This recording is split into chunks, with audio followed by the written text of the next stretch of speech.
Australia has blocked the sale of Ausgrid, the country's biggest energy grid, to two Chinese companies over security concerns. Australian Treasurer Scott Morrison officially rejected the bid by the two firms to buy a 50.4% stake in Ausgrid. The sale had already been put on hold last week, a decision which had drawn much criticism from China. On Friday, Mr. Morrison said selling the grid to foreign investors would be against the national interest. After due consideration of responses from bidders to my preliminary view of August 11, 2016, I have decided that the acquisition by foreign investors under the current proposed structure of the lease of 50.4% of Ausgrid, the New South Wales electricity distribution network, would be contrary to the national interest, he said in a statement.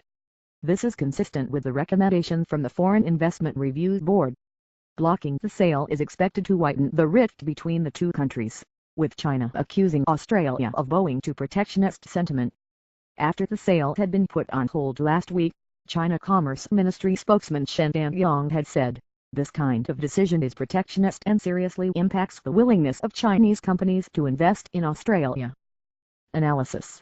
Karishma Vaswani, Asia Business Correspondent. This rejection by the Australians will only serve to convince the Chinese that they are being messed about. China is Australia's biggest trading partner, and this will almost certainly strain ties between the two. But the decision should hardly come as a surprise, as Mr. Morrison had initially raised concerns about the Chinese investment. He said very clearly that he didn't believe it was in the national interest, and the two companies needed to address security concerns. Now he says those concerns haven't been addressed, and that's why he's shut the deal down. That seems, on the surface at least, perfectly logical. But the Chinese, who have already expressed their dissatisfaction with the way they are being treated, are unlikely to see this as more protectionism from Australia. Privatization plan. Earlier this year, Australia blocked the sale of Kidman & Co., the world's biggest cattle farm, to a Chinese investor.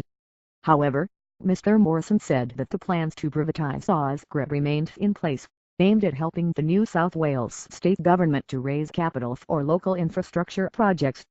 Australia's decision comes in the wake of the UK government's decision, under new Prime Minister Theresa May, to review the building of a nuclear plant partly funded by China.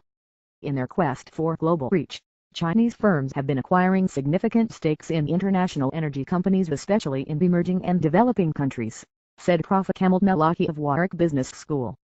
But in the future, firms may ask themselves the question whether the deal would go through just because the investor is from China. That said, such decisions will have little or no effects on Chinese investment in non-critical sectors.